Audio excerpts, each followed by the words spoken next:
Nah, hari ini kita akan kemarin kita udah belajar apa Bapak? Asal? Asal itu dibagi jadi berapa? Dua. Apa? Asal kuat sama asal? Asal? Kuat sama asal? Nah, hari ini kita sebelumnya kan kita sudah belajar soal pH campuran. Nah, pada pH campuran itu kan biasanya kemarin antara asam dan basa itu masukkan senyawa garam dan air. Nah, hari ini kita akan membahas mengenai senyawa garam yang dihasilkan dari reaksi asam dan basa yang telah kalian pelajari sebelumnya. Di pertemuan kali ini diharapkan kalian mampu menjelaskan apa itu reaksi neutralisasi dan reaksi hidrolisis garam. Kemudian untuk yang kedua, menentukan jenis-jenis dan sifat garam yang dapat melalui hidrolisis berdasarkan senyawa pembentuk. Nah, sebelum mulai pembelajaran, silakan kalian membuka Mentimeter. Siapa? Siapa nama? Punya. Di share. Nah, silakan buka menti.com, kemudian dimasukkan 6 kodenya.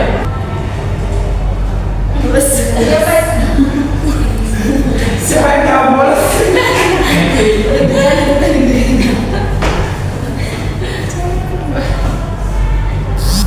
Ayo. 8, tunduk, apa itu tunduk? Mantu. Bosan.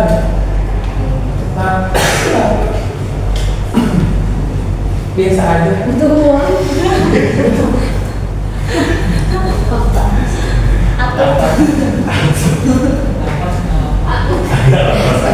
Oke.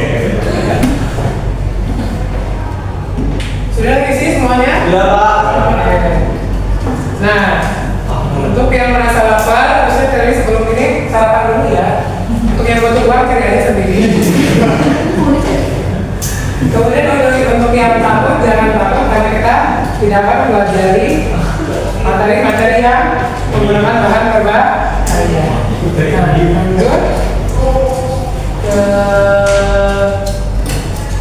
ini. Nah, sebelumnya di sini ada yang pernah pakai baju batik. Nah, ini ada yang pakai baju batik nih. Yang lainnya, kalau ini nggak usah nih bawa ini sesuai aturan. Maaf.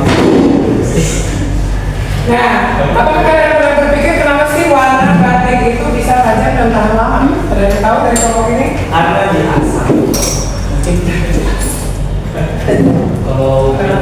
Kalau kotak warnanya Banyak kali pewarnanya. Oke, kelompok ini? biasa. Kan dia banyak kali. Iya. Saya banyak bagi. Betul. Kalau kita warnanya siapa ya? Iya.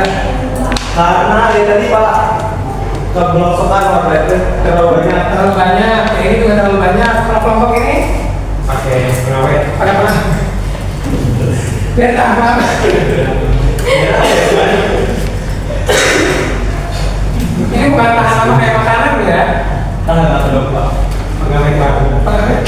Nggak ada pengawet baru. Nah, oke. Hari ini kita akan mempelajari di awal kita mempelajari hidrolisis garam.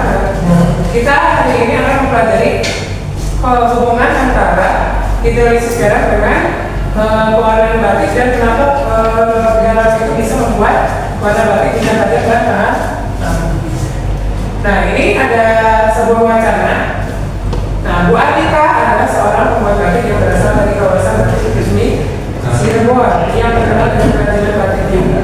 Sebagai seorang pengrajin yang berpengalaman, Bu Atika selalu berusaha menghasilkan kain batik dengan kualitas terbaik, terutama dalam hal ketajaman warna dan ketahanan warna. Salah satu bahan yang digunakan oleh Bu Atika dalam pensusunan batik adalah soda abu atau Na2CO.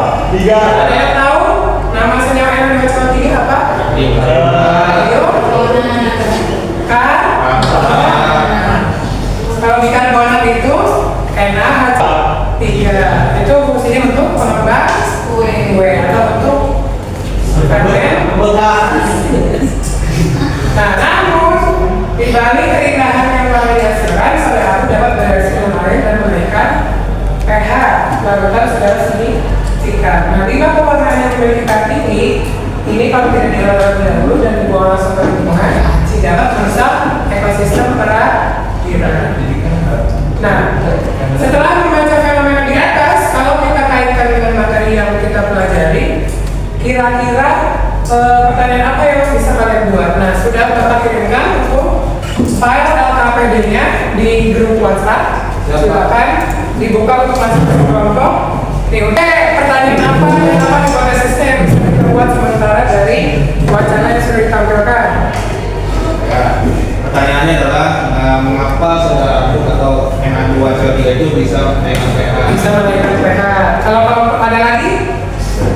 Cukup. Kelompok A? Itu tadi belum bacain kan? Yang pertama jadi. Kemudian udah. Ada satu lagi.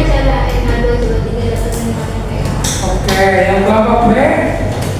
Bagaimana reaksi Na2CO3 Untuk?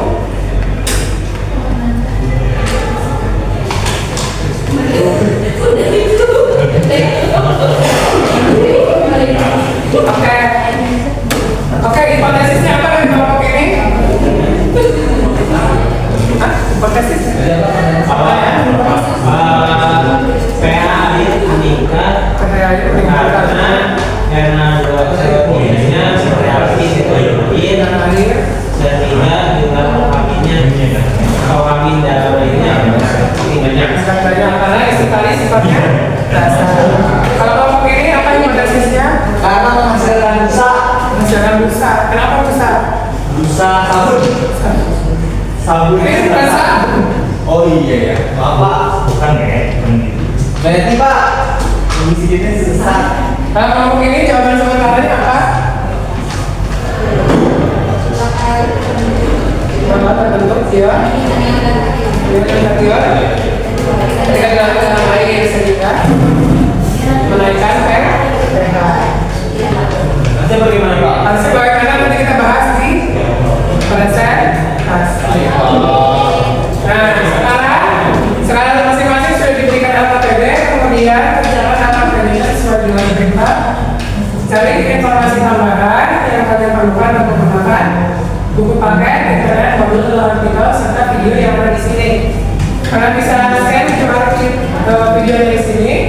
Kalian juga bisa menggunakan bantuan virtual lab untuk membantu proses pekerjaan kalian. Kemudian tulis jawaban pada kolom yang tersedia. Ya Pak. Bagaimana kelompok A paling kesulitan? Bapak. Pak. Kemarin yang pesan buat itu apa aja? Asam, klorida, asam klorida. Berarti kalau nggak ada berarti hasilnya termasuk besar.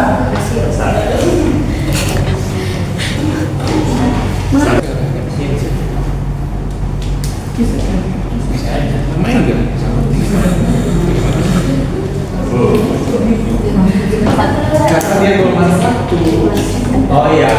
Gimana Pak? Apa ya? Setelah kalian menuliskan hasil diskusi kelompok, selanjutnya lakukan bagian tugas di mana seseorang di kelompok kalian ini kan semuanya masing-masing bertiga. Nah, yang satu nanti akan berperan sebagai presenter yang akan mempresentasikan hasil diskusinya. Siapa? Yang lain pergi ke kelompok lain untuk mendengarkan hasil diskusi dari kelompok lain.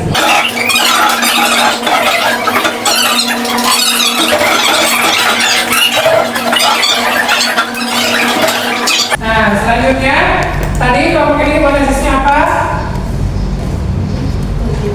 Bagaimana reaksi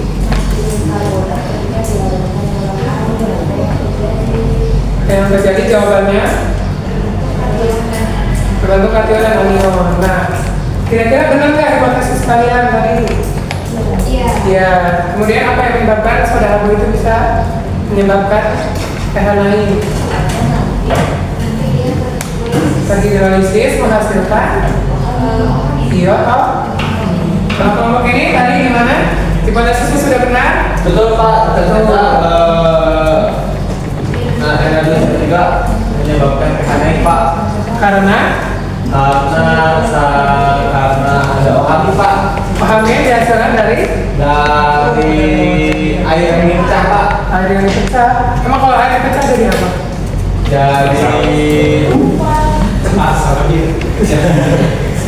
Jadi ya iya tadi yang itu ya OH. Oh ya OH Pak. Jadi OH sama apes Pak. Ada OH ini Pak. Jadi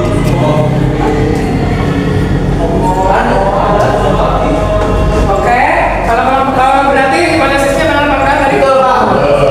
Kalau kelompok ini Ini hipotesisnya adalah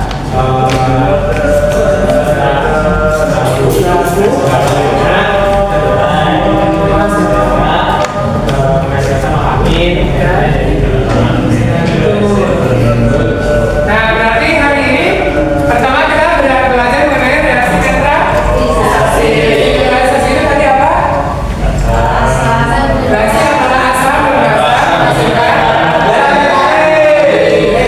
Terus yang kedua, garam bisa mengalami reaksi hidrolisis dibagi jadi dua Pak. pertama ada hidrolisis. Nah, kalau yang tidak mengalami hidrolisis itu garamnya yang tersusun dari Garam dapur. asam kuat dan basa kuat. Kalau yang hidrolisis bagian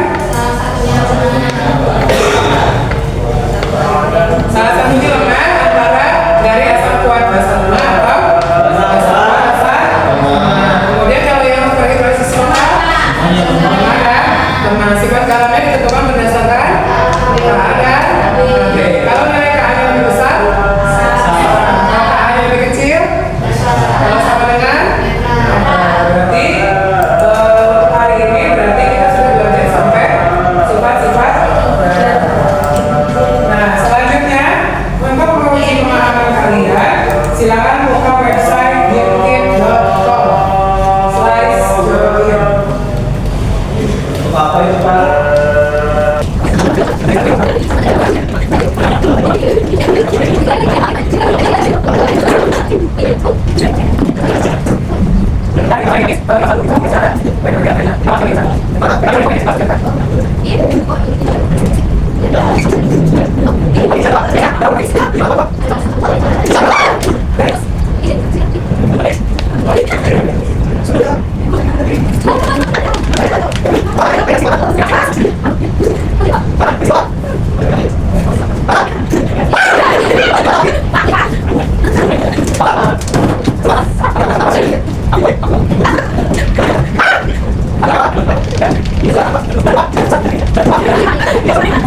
Pak, pemenangnya siapa Pak? saja.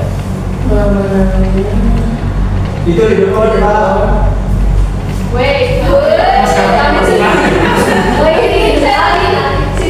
Namanya nanti Aldi. Selanjutnya, karena kita sudah selesai, jangan lupa mengisi angket penilaian untuk anggota kelompok yang sudah dikirimkan di grup di Google Form untuk masing-masing anggota kelompoknya. Kemudian jangan lupa dikerjakan untuk yang hasil presentasi kemarin dalam bentuk kayak presentasi yang tadi